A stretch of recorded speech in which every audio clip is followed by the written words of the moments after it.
समंदर को नापने के लिए चाहे कितनी भी बड़ी रस्सी ले आए, कितनी भी बड़ी बाल्टी ले आए, नाप नहीं सकता। लेकिन एक तरीका है।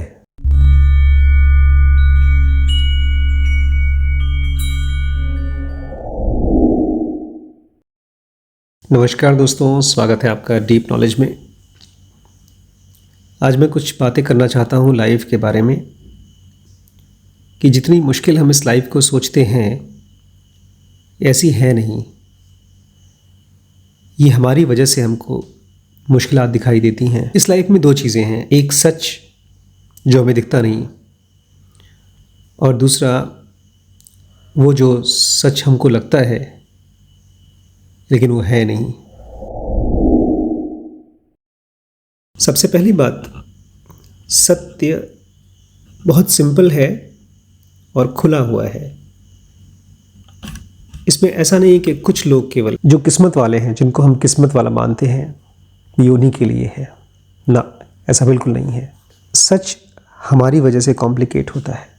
कुछ क्वालिटीज़ हैं सच की, उसके ज़रिए आप डिसाइड कर सकते हैं कि आप जो एक्सपीरियंस कर रहे हैं वो सच है, ये मन की गणना है, मन गढ़ंत सच है। सच बहुत लविंग होता है और सच बहुत लवेबल होता है। जब आप सच की स्टेट में होते हैं तो परेशान नहीं होते, आप बहुत कंफर्टेबल रहते हैं क्योंकि आप बहुत प्यार से भरे होते हैं। तीन चीज़ें हैं जो सच करती है, तीन चीज़ें। सबसे पहला, सच सब कुछ इंक्लूड करती है। आपके साथ जो कुछ भी हो रहा है उसको एक्सेप्ट करती है। जी हाँ, सच सबको इंक्लूड करती है। आपके साथ जो कुछ भी हो रहा है उसको इंक्लूड करती है। और तीसरा, सबसे इम्पॉर्टेंट, सत्य हमेशा हमें प्योरीफाई करती है, हमें अंदर से क्लीन करती है। मुश्किलात खड़ी होती हैं झूठ से, अनट्रूथ से। सभी मुश्किलों की शुरुआत, जड़ झूठ है। झूठ की तीन क्वालिटीज़ हैं। झूठ की तीन क्वालिटीज़ हैं। जैसे पानी में तरलता होती है, ऐसे ही झूठ में तीन चीज़ें हमेशा निहित होती हैं, आपको हमेशा मिल जाएंगी। सबसे पहला, झूठ भरा होता है वांट से, डिज़ायर से। दूसरा, झूठ भरा होता है एक्सपेक्टेशन से। और तीसरा, झूठ भरा होता है डिमांड से। तीनों एक तरह से एक ही चीज़ है। तीनों शब्द केवल एक ही चीज़ के तीन अलग अलग सिनोनिम्स हैं, पर्यायवाची हैं। लेकिन आपकी ज़िंदगी में जब आप इनको देखेंगे, डिज़ायर्स, एक्सपेक्टेशंस और डिमांड्स अलग अलग रूपों में दिखाई देगा आपको। जब आप किसी दुकान में जाते हैं और आपको दिखाई देता है कोई सामान और आपको उसकी कमी महसूस होती है, तो वो झूठ है। असल में आपका नेचर नहीं है परेशान होना, फ्रस्ट्रेट होना, लेकिन आप एक झूठ के कब्जे में आ गए हैं। मैं क्यों कह रहा हूं झूठ, प्लीज़ समझिए इस चीज़ को। अपने एक्सपीरियंस के तराजू पे इसको तौलिए। सबसे पहली बात, झूठ इनहेरेंटली खाली होता है, इसीलिए वो हमेशा कन्फर्मेशन खोजता है, रीअश्योरेंस खोजता है। जब आपको अंदर से डर होता है, खालीपन होता है, तो आप अपनी गर्लफ्रेंड से, अपनी वाइफ से, अपने बच्चों से रीअश्योरेंस मांगते हो। आप उनसे साइंस मांगते हो कि तुम मुझे प्यार दिखाओ। और वही चीज़ जब आप किसी स्पिरिचुअल टीचर के साथ जुड़ते हैं तो आप एक्सपीरियंस मांगते हैं, स्पिरिचुअल एक्सपीरियंस। क्या, कैसे पता चलेगा कि हम इस रास्ते पे ग्रो कर रहे हैं या नहीं? तो ये झूठ है।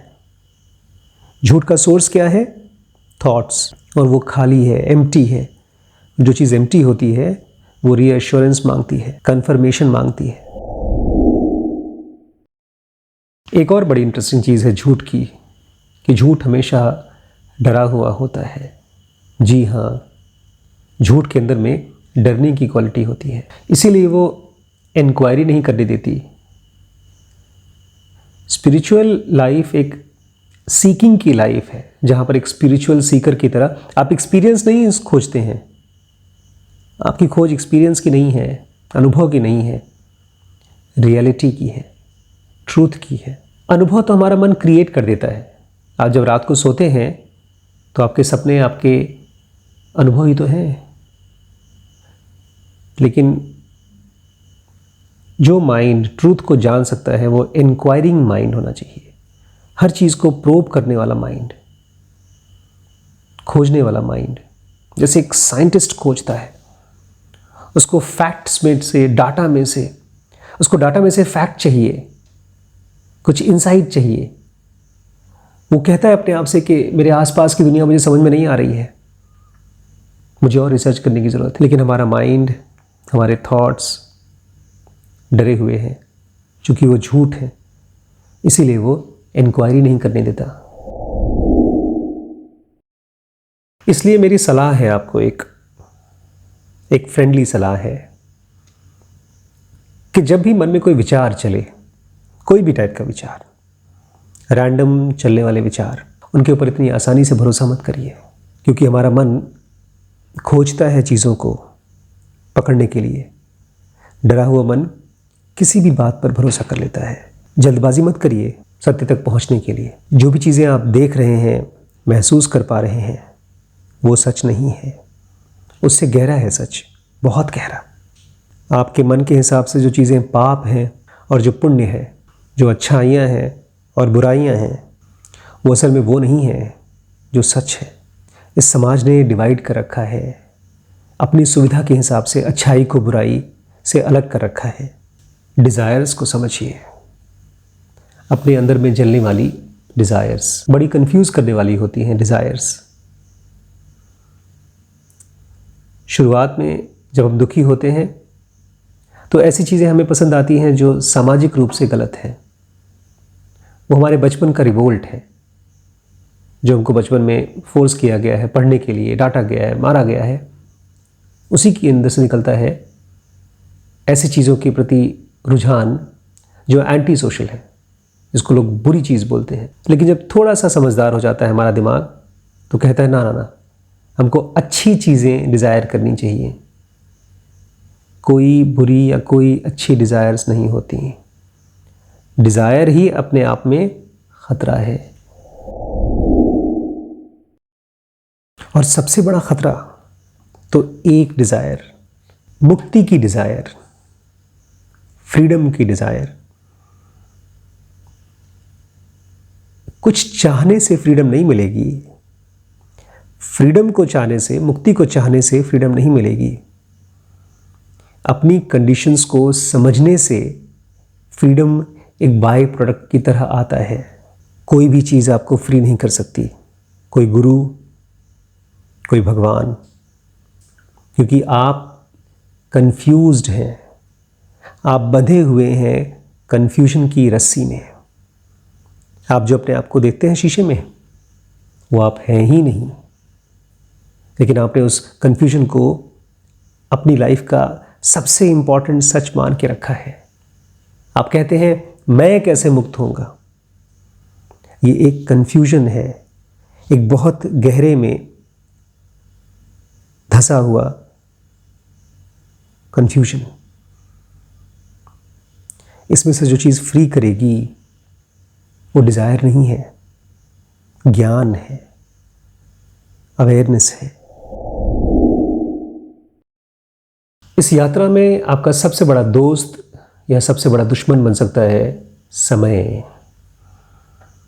जब आप ध्यान के रास्ते पे चलेंगे तो विचार कहेगा कुछ साल लग जाएंगे अभी तो,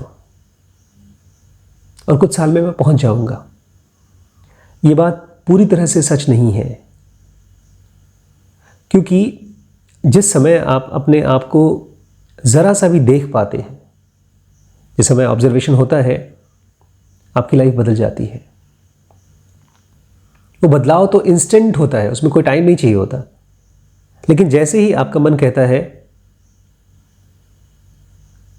मैं बदल जाऊंगा कुछ टाइम के बाद, तो हम फिर से उसी पॉइंट पर आ जाते हैं जहां से शुरू किया है। इसलिए समय आपका सबसे बड़ा दुश्मन होगा अगर आप अपने विचारों को पकड़ नहीं पाएंगे, और समय आपका सबसे बड़ा दोस्त होगा क्योंकि आप इंस्टेंटली किसी भी चीज़ की रियलिटी को देख सकते हैं, इंस्टेंटेनियसली। इसलिए कहा जाता है ट्रूथ में कोई समय नहीं होता। आज की आखिरी बात, हम परमानेंस की खोज करते हैं। हम उस भगवान को खोजते हैं जो शायद हमारे दिमाग में, हमारे मन के हिसाब से कभी नहीं मरता, वो अमर है।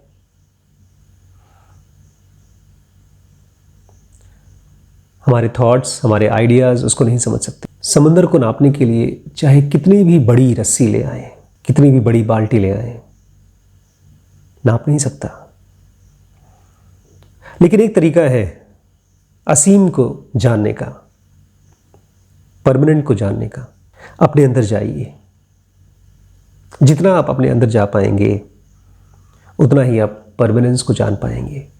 जितना आप परमानेंस को जान पाएंगे उतना ही ये दुनिया आपको कम डिस्टर्ब कर पाएगी।